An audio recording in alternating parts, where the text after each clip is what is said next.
출애굽기는 하나님의 전능하심, 또 하나님의 구원의 역사하심이 어떠한지를, 또 예수 그리스도를 통해서 인류의 모든 죄악을 사하시고 구원하시는 바로 하나님의 역사를 예표해 주는 그 구약의 말씀이 되겠습니다.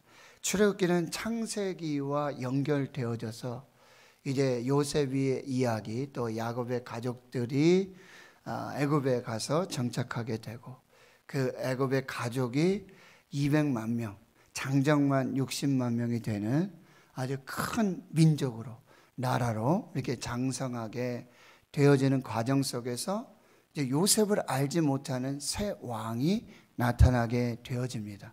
요셉은 죽고요. 그리고 이스라엘 백성들은 이 바로 애굽 왕 바로에 의해서 핍박과 이 고난을 당하게 되어집니다. 그 중에서도 이제 사내 아이, 남자 아이가 태어나면 너희는 죽이고 여자 아이면 살리라. 그런 중에도 시브라와 부하와 이 하나님을 경외하는 산파들을 통해서 다음 세대, 미래의 이 생명의 역사들이 계속해서 구원의 역사로 나타나게 되어집니다. 결국 바로는 또 다른 억압 정책을 쓰는데요. 바로 사내 아이면 나일 강물에 갖다 던져라. 그리고 여자 아이면 살려둬라. 이 나일강을 섬기고 있었던 이 애굽에는 바로 나일강, 자기들이 믿고 섬기는 그 신에게 이 어린 생명들, 다음 세대, 미래들을 제물로 바치는 그런 초강수를 쓰게 되어지만, 이제 출애굽기 2장에 레위 가족, 남자와 여자가 만나서 이제 거기에서 한 아이가 태어나는데 바로 그가 모세죠. 더 이상 숨길 수가 없게 되는 그런 상황입니다. 사람의 방법이 다 끝나는, 그러나 그 끝에서 하나님의 구원의 역사가 시작되는 것입니다. 하나님을 경외함으로 믿음으로 갈대 상자를 만들고, 그리고 거기에 나무진과 역청을 칠하고 날강에 던져 내어 맡기고, 그것이 어떻게 이루어지는가, 그 구원의 역사가 어떻게 이루어지는가 믿음으로 바라보며 기도하고 있을 때에 하나님은 키도 없고 동력도 없는 이 갈대 상자를 애굽 왕 바로의 딸, 그 공주에게로 인도하여 가십니다. 그리고 그의 국률한 불쌍한 마음을 주셔서 히브리 아이임에도 그를 건져 구원하여 내게 되고요. 그리고 친어머니가 유모가 되어지고요. 그리고 애굽의 제물로 말미암아 이 모세가 자라나게 되어지는, 물에서 건져지는, 이것은 이제 모세가 이스라엘을 구원할 이제 놀라운 표적, 예표가 되어지게 되죠. 그러나 모세가 상성했습니다. 40세가 됐어요. 자기 힘으로 자기 방법대로 그렇게 이스라엘을 구원하고자 하는 그 어떤 열정이 있었지만 하나님은 그 방법을 택하지 않으세요. 그가 이제 정말 어떤 성품의 변화, 혈기로는 이제 이스라엘을 구원할 수가 없고요. 또 그의 인생관, 세계관이 하나님의 방법이 있고 하나님의 때가 있다라고 하는 그것을 이제 깊이 하나님 앞에 고백하는 그런 어떤 훈련이 필요했다는 거죠. 그래서 미디안 광야로, 광야 학교로 모세를 인도하여 가는 것입니다. 바로 거기에서 애굽의 모든 그런 때를 다 벗겨주시고, 그 다음에 어떤 그 자기의 성품의 변화, 혈기로는, 자기 방법으로는 구원할 수 없다라고 하는 것, 하나님의 때가 있다는 것, 하나님의 방법이 있다는 것. 근데 광야는 종착지가 아니라 경유지가 되고, 광야는 훈련의 장소가 되고, 이 광야를 통해서 다시 모세로 거듭나게 되어지게 되는 것이죠. 이 출애굽기 1장과 2장은 굉장히 스피드합니다. 창세기에서부터 출애굽기 시작이 430년이 지나는 그 과정의 역사가 나타나고, 모세가 태어나는 과정, 그 다음에 40세가 되고, 그리고 이제 3장에 가면 80세가 됐을 때 모세를 하나님이 부르시는, 3장에 이제 모세를 부르시는 소명의 장이 이제 시작되어지는 것인데요. 80에 이제 부르게 되어져요. 말도 못하고 노인이 되고요. 정말 힘이 다 빠진 그런 모세를 하나님이 부르시게 되는데, 어디서 부르십니까? 3장 1절에 이 모세의 장인 이드로, 이 르우엘의 양떼를 치고 있는 그 현장, 삶의 현장으로 하나님이 찾아오십니다. 그 삶의 현장이 바로 거룩한 부르심의 장소, 소명의 장소로 바뀌어지게 되고요. 이 호렙이라고 하는 것은 황무지입니다. 황폐한 곳, 그리고 아주 건조한 땅, 광야를 의미합니다. 그런데 거기에 하나님이 임재하시면, 하나님이 함께 하시면 하나님의 산 호렙이라고 불려지게 되어지는 것이죠. 양떼를 치고 있는 일상의 삶이에요. 양을 치는 목자가 이스라엘을 구원할 것이다. 이것은 세상의 방법으로, 세상의 관점으로는 전혀 있을 수 없는 사실이에요. 그러나 하나님이 거기서 모세를 부르시고 있다는 것입니다. 그러면서 떨기나무 불꽃 가운데서 꺼지지 않는 떨기나무 불꽃 가운데 모세야, 모세야. 이 모세는 이 미디안 광야, 잊혀짐의 광야를 지나고 있었어요. 사라짐의 광야를 지나고 있었어요. 그런데 하나님은 모세를 잊지 않으셨어요. 하나님은 모세의 이름을 기억하여 그를 다시 불러주시게 된다라고 하는 것이죠. 그리고 내 발에서 신을 벗으라. 내가 선 땅은 거룩한 땅이다. 하나님이 함께 하시는 곳, 하나님이 임재하시는 곳은 바로 거룩한 땅이 되어지고요, 거룩한 삶으로, 소명으로서 지금 모세를 부르고 있는 것입니다. 그래서 출애굽기 3장 이제 8절과 이제 9절에 보면은, 7절과 8절에 보면 이제 여호와께서 내가 이제 애굽으로 가게 될 것이고 고통을 듣고, 그리고 내가 내려가서 8절도 보시면 그들을 애굽의 손에서 건져내고 인도하고, 그리고 바로 가나안 땅, 그걸로 너희를 데려갈 것이다. 내가 할 것이다. 이렇게 말씀하시는데 10절에 보면 조금 모순되는 말씀이 나와요. 뭐냐면 이제 내가 너를 바로에게 보낼 것이다. 7절과 8절에 보면 내가 갈 것이다. 내가 가서 건져내고 내가 그들을 인도해서 가나안 땅에 데려갈 것이다. 이렇게 말씀하시면서 10절에 보면은 내가 너를 바로에게 보낼 것이다. 이것은 무슨 얘기냐면요, 바로 하나님께서 이루시는 구원에 하나님의 사람을 사용하시겠다라고 하는 거예요. 하나님의 역사에 하나님의 사람을 들어서 사용하시는 거예요. 80세가 된 노인, 양을 치고 있는, 힘이 다 빠진, 아무 능력이 없는 그런 모세를 지금 사용하시겠다라고 하는 것입니다. 여러분, 우리 흔히 그런 얘기하죠. 나이가 많아서, 아이고 나이 때문에 안 됩니다. 저 못합니다. 정말 그럴까요? 미켈란젤로는요, 시스티나 성당의 벽화를 완성할 때 나이가 90세였습니다. 소크라테스는 70세 이후에 그 철학의 깊이가 깊어졌다고 말하고 있습니다. 플라톤은요, 50세까지 여전히 학생 신분이었습니다. 파테레프스키는 70세가 돼도 피아노 독주 연주회를 했던 사람입니다. 베르디는 오페라 오셀로를 80세에 작곡했고요, 아베 마리아는 85세에 작곡했습니다. 괴테는요, 그의 대작 파우스트를요 60세에 시작해서 82세에 완성했습니다. 여러분, 성경만 보세요. 모세도 80세에 부름받았고요. 갈렙 아시죠? 85세에 그는 헤브론을 달라고, 그 산지를 내게 주시옵소서, 그리고 그 산지를 정복하게 되어지는 것입니다. 나이가 많았어요. 나이 때문에 하나님 앞에서는요, 나이는 숫자에 불과합니다. 그리고 하나님이 쓰시지 못할 사람이 없고요, 하나님이 개입하지 못할 나이가 없고요, 하나님이 역사하지 못할 상황과 그 배경이 없다라고 하는 것입니다. 근데 오늘 본문 이제 3장 11절에서 이제 4장에 이어지는 그런 과정에 보면 이제 부르시는 하나님과 그리고 부르심을 받는 모세의 줄다리기가 이루어져요. 하나님은 모세를 계속해서 부르시고요. 그런데 모세는 나는 못합니다. 나는 안 됩니다. 나는 불가능합니다.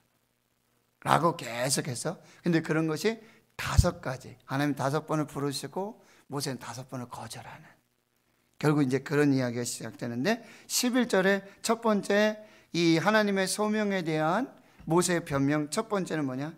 내가 누구입니까? 내가 누굽니까? 나는 지금 아무것도 아닙니다. 마른 막대기와 같습니다. 이 지팡이와 같습니다.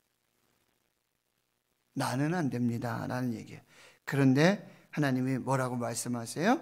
내가 반드시 너와 함께 하리라. 임마누엘을 약속해 주고 계십니다. 여러분, 부르심의 성취는 내가 누구냐에 따라서 결정되지 않습니다.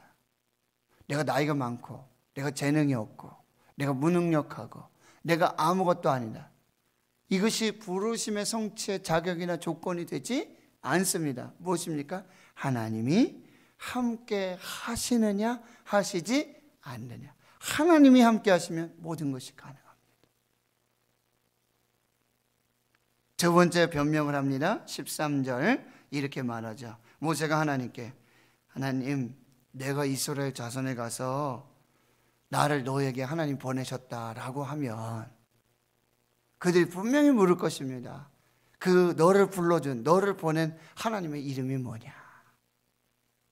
하나님이 누구이신지 물어볼 것입니다. 그때 하나님의 대답 뭐예요? 나는 스스로 있는 자니라. 이 바로 여호와, 야훼, 아도나이, 주를 상징하는데요, 지존자이고 스스로 있는 분, 자존자이시며 자족자이시며 능력에 전능하신 하나님이 내가 너를 불렀고 내가 너와 함께하고 그 이름이 나의 하나님이다. 뭐예요? 이 하나님은 이스라엘의 시작인 아브라함, 이삭, 야곱으로부터 하나님이 되셨던 하나님이다 라고 말씀해 주고 있는 것입니다. 전능하신 구원자, 이 하나님은 자기가 하시고자 하시는 일을 하실 수 있습니다. 뭐라고요? 빛이 있으라 그대로 되니라. 나는 여호와 스스로 있는 하나님이다 라고 말씀해 주고 있어요. 그리고 15절에서부터 보면은 이제 이 하나님이 어떠한 역사를 이루게 될 것인지, 이 구원의 계획을 하나님이 미리 쫙 말씀해 주시는 거예요. 15절 이하 이제 3장 22절까지요. 이제 하나님 여호와 스스로 있는 자존자이신 전능하신 구원자이신 하나님께서 이제 어떻게 그 일을 이루어 주실지 그 비전을 다 말씀하세요. 그리고 너는 가서 장로들을 모으고 이 비전을 같이 공유하라, 공감하라, 이렇게 말씀해 주고 있습니다. 그런데 그 구원의 계획은요, 인간의 생각과 인간의 계획을 초월하고 있다라고 하는 거예요. 하나님의 계획은요, 하나님의 생각은요, 우리의 생각과 우리의 계획과 다르다고 한다는 것입니다. 그리고 그 구원의 완성은요, 여러분 18절에 보면 이렇게 말하고 있습니다. 그들이 내 말을 들으리니 너는 그들의 장로들과 함께 애굽 왕에게 이르기를 히브리 사람의 하나님 여호와께서 우리에게 임하셨은즉 우리가 우리 하나님 여호와께서 여호와께 제사를 드리려 하오니 사흘길 좀 광야로 가도록 허락하소서. 여러분, 하나님의 부름을 받고 하나님의 구원을 받은 하나님 나라 백성의 정체성은 한마디로 뭐예요? 예배자입니다. 하나님이 우리를 구원해 주시고 하나님이 우리를 부르신 그 완성은 우리를 하나님이 찾으시는 예배자로 만들기 위해서. 이스라엘에게 막연히 그저 가나안 땅, 적과 꼴이 흐르는 땅, 그리고 자유를 주시기 위한 그 구원의 끝이 아니라는 거죠. 그들을 예배자로, 하나님만 섬기는, 하나님이 나의 하나님이 되고, 그리고 그들은 하나님의 거룩한 백성이 되고, 거룩한 나라가 되고, 제사장 나라가 되고, 예배하는 하나님의 백성 되게 하시려고 그들을 부르시고 그들을 구원하시고 그들에게 자유를 주십니다. 저와 여러분을 구원하신 목적이 그거예요. 저와 여러분을 부르신 목적이 뭐예요? 하나님을 예배하는. 베드로전서 2장 8절 9절. 너희는 왕같은 제사장들이다. 거룩한 나라다. 그의 소유된 백성이다. 이 정체성을 말씀해 주고 있고요. 또 21절 이하에 보면은 이제 백성의 은혜를 입게 될 것이다. 빈손으로 나가지 않을 것이고 은폐물, 금폐물들을 이제 다 가지게 될 것이다. 이것은 뭐 약탈하는 그런 정도의 의미가 아니라요. 바로 이스라엘이 하나님 애굽에서 430년 동안 종노릇했죠. 노예로 살았죠. 그 임금을 하나님께서 보상해 주시는 것입니다. 그리고 이것은요, 출애굽기 35장에 가면은 성막을 짓는데 아주 중요한, 아주 귀한 재료들로 하나님 앞에 봉헌하도록 다 사용되어진다라고 하는 것입니다. 이제 4장으로 넘어가면요, 그럼에도 불구하고 모세는요, 그들이 나를 믿지 않을 것입니다. 내 말도 믿지 않을 것입니다. 하나님 믿지 않을 것입니다. 라고 또 변명을 하게 되어집니다. 그때 하나님이 또 이적을 행하세요. 내 손에 있는 것이 무엇이냐? 너의 손에 있는 것이 뭐냐? 지팡이입니다. 지팡이 던져라. 뱀이 됩니다. 다시 집으라. 다시 지팡이. 또 한 가지 표적이 뭐예요? 내 손을 내 품에 넣어라. 나병이 바래요. 다시 빼니까 손이 온전해져요.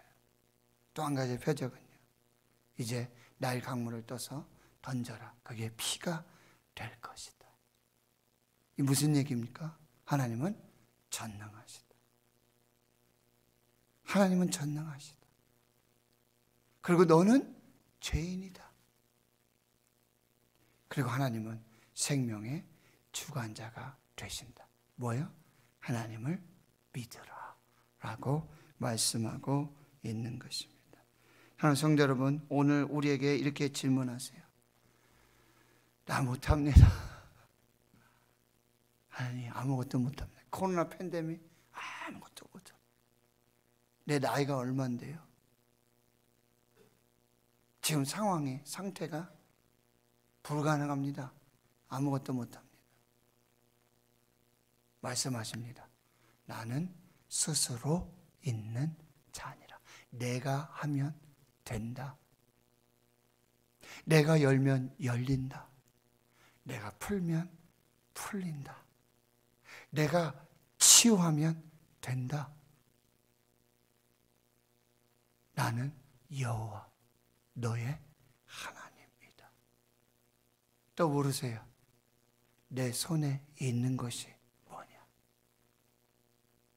오병이어의 기적에 뭐라고 말씀하세요? 너에게 떡 몇 개 있는지 한번 알아봐라. 예수님 지금 전무를 끄었습니다. 광야입니다. 200데나리온이나 필요합니다. 1년치 연봉이 있어야 이 5,000명 먹입니다. 지금 안 됩니다. 불가능합니다.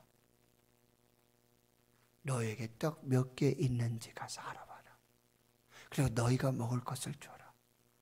예, 여기 떡 5개, 보리떡 5개, 물고기 2마리 있습니다. 내게로 가져와라. 하나님의 손에서, 예수님의 손에서 감사하고 하나님을 의지했을 때 바로 그 손에서 오병이어의 기적, 12광저리가 남는 그 역사가 나타났어요. 내게 있는 거 가지고 내가 뭘 하려고 그러면 안 되죠. 주님 손으로 옮기고 주님 손에서는, 하나님의 손에서는 모든 것이 가능하고 하나님이 누구신지를 우리는 똑똑히 목도하고 경험하게 되어지는 것입니다. 성도 여러분, 하나님은 여호와 하나님, 야훼 하나님, 스스로 존재하시는 하나님, 스스로 다 하실 수 있는 하나님, 모든 것이 가능한 하나님, 그 하나님이 저와 여러분이 믿는, 저와 여러분이 예배하는 하나님이신 줄 믿습니다. 그리고요, 내 손에 있는 것이 뭐냐? 내게로 가져와라. 내 손에서, 내 능력 안에서, 내 역사 안에서 하나님의 영광이 나타나게 될 것이다. 오늘 우리가 그런 은혜를 살고 기적을 살고 하나님 앞에서 담대하게 이름으로 승리하시는 복된 역사가 있기를 주의 이름으로 축원합니다. 하나님 감사합니다. 오늘 예배문 열어주시고 새벽의 문을 열어주시고 주의 제단에서 예배할 수 있는 믿음 주시고 건강 주시고 하나님 은혜 베풀어 주심 감사합니다. 오늘 우리가 예배하고 오늘 우리가 믿고 오늘 우리가 섬기는 하나님이 누구신지, 이 코로나19 팬데믹 속에서 세상 사람들에게 하나님이 누구시냐, 하나님이 무엇을 하시냐 라고 질문하고 공개적으로 하나님이 누구이신지, 하나님 무엇 하시는지, 하나님이 어디 계신지 하나님을 부르고 하나님을 찾는 저들에게 교회와 주의 성도들이 하나님을 스스로 계시는 여호와 야훼 하나님, 자존자이시고 지존자이시고 하나님의 모든 것이 가능하신 하나님이심을 오늘 만방에 선포하고 드러낼 수 있게 주여 도와주시고, 내 손에 있는 것이 무엇이냐, 내 손에 있는 것이 무엇이냐, 그것을 내게로 가져와라. 내 손에서 하나님의 역사와 기적과 축복이 될 것이다. 주님, 오늘 그런 하나님을 예배하고 그런 주님을 예배하며 그런 주의 영광을 볼 수 있는 우리 교회와 주의 성도들 모두가 될 수 있도록 은혜 베풀어 주시옵소서. 이제는 우리 구주 예수 그리스도의 은혜와 하나님 아버지의 무한하신 사랑하심과 성령의 교통하심이 이제로부터 영원토록 함께 하시옵기를 간절히 축원하옵나이다. 아멘.